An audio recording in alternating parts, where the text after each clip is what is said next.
Avant de venir vous installer aux États-Unis, rassurez-vous d'avoir un minimum de savoir-vivre. Sinon, votre famille d'accueil vous mettra à la porte dès la première semaine.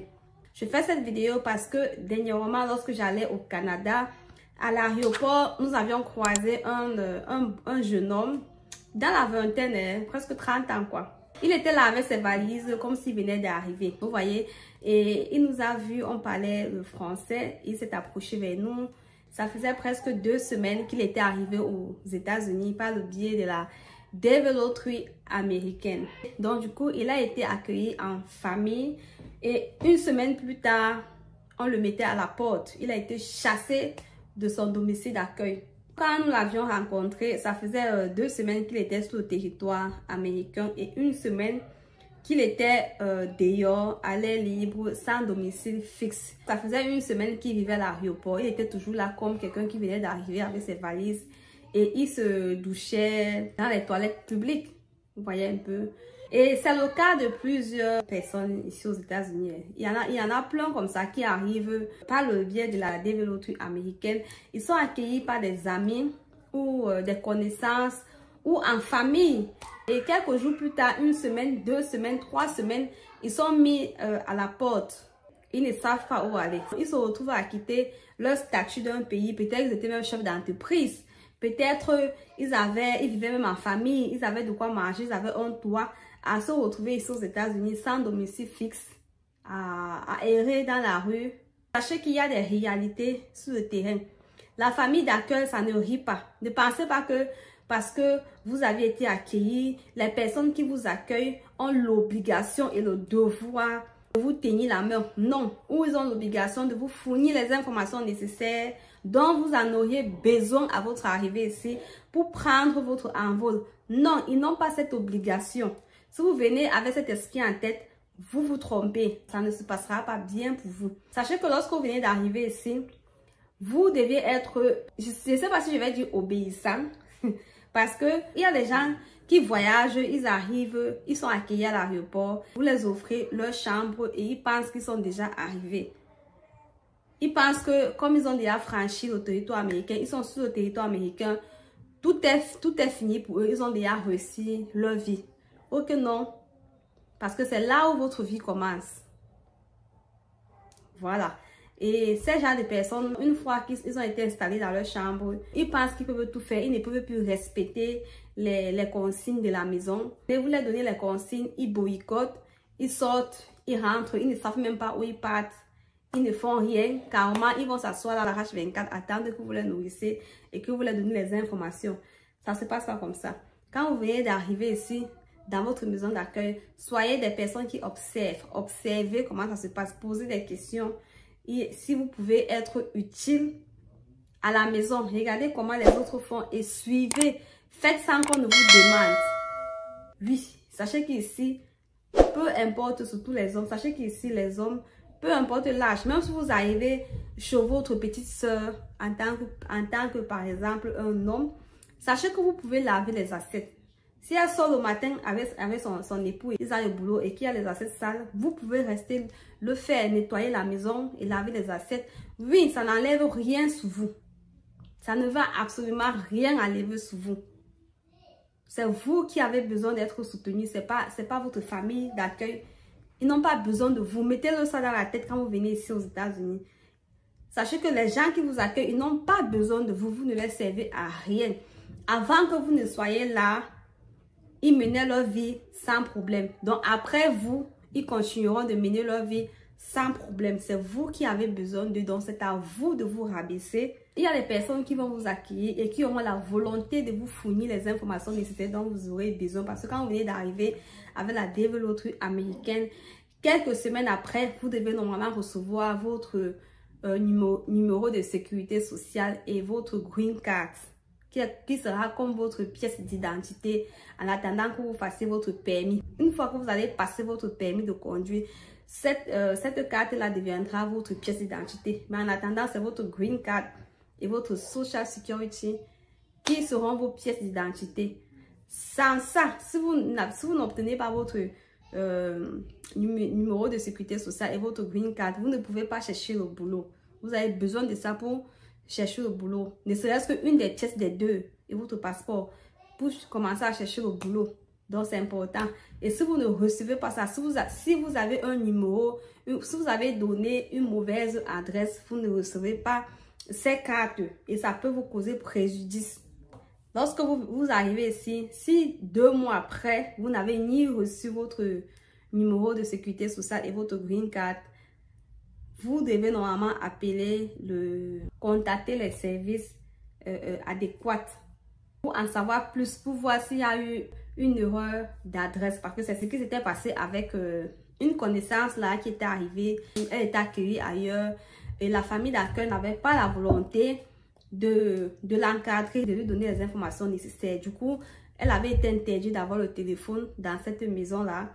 Et on l'empêchait carrément de sortir. Donc, elle était là. Et le numéro, l'adresse qui avait été donnée dès le départ, cette famille d'accueil lui avait envoyé une adresse sans le numéro de la maison. Parce que si vous entrez une adresse sans le numéro de l'appartement ou de la maison, vos dossiers arriveront et seront renvoyés par la poste. Vous ne pouvez pas être à mesure de le récupérer parce qu'il n'y a pas de numéro de maison, il n'y a pas de numéro d'appartement en fait. Donc, vous voyez, c'était le cas de cette jeune fille qui était arrivée et l'adresse n'avait pas été donnée normalement dès le départ et elle ne savait pas. Et elle n'était pas éveillée parce que lorsque vous arrivez dans la maison d'accueil, l'adresse que vous avez ancrée quand vous étiez au pays, vous-même quand vous arrivez, vous pouvez vérifier les emails pour voir si c'est la même adresse. Elle n'était pas éveillée, elle n'avait pas pris le temps de vérifier même les emails à la maison pour savoir pourquoi est-ce que ces papiers n'arrivaient pas. Elle était déjà à 3 mois sans ces papiers. 3 mois aux États-Unis, elle n'avait ni reçu aucun de ces papiers. Donc, il a fallu l'intervention de quelqu'un d'autre qui a eu à appeler les services pour savoir pourquoi ces documents n'étaient pas encore arrivés. C'est là où ils ont constaté qu'il y avait un problème d'adresse. Vous voyez un peu. C'est là où l'adresse a été rectifiée et par la suite, elle a reçu ces documents. Donc, il faut aussi être éveillé lorsque vous arrivez dans votre maison de famille d'accueil. Faites tout ce qu'on vous demande. Si on vous demande de nettoyer, faites-le. Par ricochet, vous pouvez aussi, quand tout le monde est rentré et que tout est fait, c'est normal, vous pouvez demander à sortir, vous balader pour quelques minutes, aller même faire le sport. C'est tout à fait normal. Vous pouvez demander, vous n'êtes pas en prison. Vous pouvez sortir 31 heures de temps de vous familiariser avec l'environnement. Ne cherchez pas à vous révolter si vous n'avez pas un plan B. Ne jamais se révolter lorsque vous arrivez dans votre famille d'accueil si vous n'avez pas de plan B. Sinon, vous serez mis à la porte immédiatement. Ça ne rigole pas. Comme ce jeune homme que nous avions rencontré à l'aéroport. Vous serez mis à la porte. Donc, assurez-vous d'avoir un minimum de savoir-vivre. Les gens qui arrivent chez les gens, vous allez à la douche, c'est propre. Derrière vous, c'est sale. Vous trouvez que le levier est propre. Vous mangez, vous ne lavez pas. Ça ne va pas se faire. Il y a des gens qui ont la volonté de vous donner les informations. Il y en a qui n'auront même pas cette volonté de vous donner ces informations-là. Donc, c'est à vous de prendre votre calme. Et ne dormez pas sur vos oreillers. Hein. Ne dormez pas.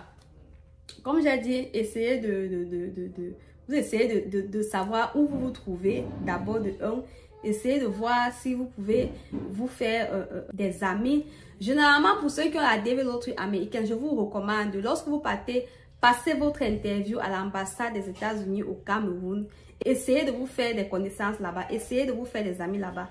Les personnes que vous rencontrez lors des interviews, soyez aimables avec ces personnes. Et essayez de prendre des contacts. Échanger des contacts au cas où parmi eux, il y en a qui auront le visa. Comme ça, une fois aux États-Unis, vous essayerez de communiquer et d'avoir des informations possibles. C'est important. Soyez ouverts. Parce qu'il y a des gens qui voyagent, ils ont toujours les sales mentalités qu'ils avaient au pays. La mentalité de prendre les informations sans donner, sans partager. Si vous êtes ce genre de personne, vous aurez des difficultés à vous envoler dès le départ. Ce ne sera pas évident. Si vous arrivez quelque part, on sent que vous êtes quelqu'un de cachetier. Vous êtes le genre de personnes qui prenez et ne donnez pas. Vous aurez du mal. Et oui, donc c'est un conseil. Il y a beaucoup de gens qui se sont retrouvés homeless, donc sans domicile fixe, qui sont retrouvés à poireauter dans la rue et à se doucher dans les toilettes publiques et à manger, à quémander pour manger. C'est une réalité. Des personnes qui sont arrivées avec la développerie américaine, vous a dit qu'ils sont arrivés avec les papiers.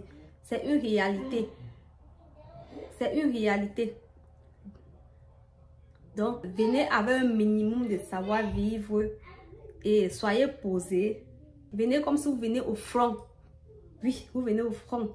Une fois arrivé ici, c'est là où le front commence. Vous recommencez pratiquement à zéro. Si vous ne tombez pas sur une bonne famille d'accueil qui pourra peut-être vous accepter avec vos défauts, ça ne va pas bien se passer pour vous. Donc, c'est pour ça que je dis, faites-vous des contacts déjà à l'ambassade des États-Unis au Cameroun. Essayez de prendre les contacts là-bas avec les personnes que vous trouvez là-bas ce jour. Pour passer aussi l'interview. Des personnes avec des semblables, vos semblables, des personnes qui sont aussi là pour l'interview due à la développerie américaine.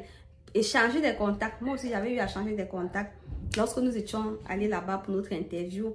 Et une fois aux États-Unis, on a eu à s'appeler. Même étant au pays, on s'appelait. On savait quand est-ce que ces personnes partaient. Ils ont aussi su quand est-ce que nous partait. Donc, c'est important. Ça fait que vous avez au moins des contacts. Les débuts ne sont pas si faciles comme vous croyez. Pour quelqu'un qui vient recommencer ici à zéro, une fois que vous avez votre Social Security et avec votre passeport, en attendant que votre Green Card arrive, au cas où ce n'est pas encore arrivé, vous pouvez déjà chercher un boulot. Vous voyez, soyez ouverts. Apprenez à prendre le bus. C'est dans le bus que vous rencontrez plus de personnes comme vous qui pourraient vous donner peut-être des informations, je ne sais pas trop. Et aussi, sachez que la recherche du boulot ne se fait pas seulement en ligne à la maison. Il faut aller sur le terrain pour rencontrer les employeurs, surtout lorsque vous venez d'arriver. Allez sur le terrain pour rencontrer les employeurs. Si vous avez des qualifications, si vous avez un background, si vous avez des diplômes, vous pouvez arriver ici et ne pas recommencer à zéro, c'est-à-dire aller recommencer dans les petits boulots comme le restaurant et tout. Si vous avez une qualification, vous avez une expérience professionnelle, vous pouvez vous lancer directement dans la recherche du boulot qui concorde à votre expérience professionnelle. Par exemple, à cette personne que nous avons rencontrée à l'aéroport, là, nous avons donné un numéro du ONG qui encadre, dont les nouveaux arrivants trouvent leur compte facilement là-bas. C'est une ONG qui forme gratuitement des personnes sans papier. Les personnes même avec les papiers peuvent aller là-bas aussi. Ils vous forment, il y a des petites formations qui sont lancées par des organismes. Et il y a aussi la recherche, vous aidez dans la recherche de l'emploi. C'est ce numéro, nous avons donné ce numéro à ce jeune homme que nous avons croisé à l'aéroport. Il pourra appeler là-bas et s'il rentre, je pense qu'il trouvera son compte parce que là également, il peut vous loger. Il peut vous trouver des solutions pour loger des personnes dans son cas. Donc, ce n'est pas pour vous faire peur. C'est une réalité. J'en connais qui se sont retrouvés dehors parce qu'ils ne voulaient plus être la boniche ou la personne à tout faire dans leur famille d'accueil. Ils se sont révoltés et ils ont été mis à la porte le lendemain. Donc, c'est pour ça que je dis, avant de vous révolter, soyez sûr que vous avez un plan B. Donc, c'est un peu ça. Sinon, moi, je préfère que vous essayez de trouver votre plan B et vous quittez dans la paix du Christ. Et voilà, donc demain, c'est la sortie officielle des résultats de la développerie américaine. Demain, c'est le 3 mai.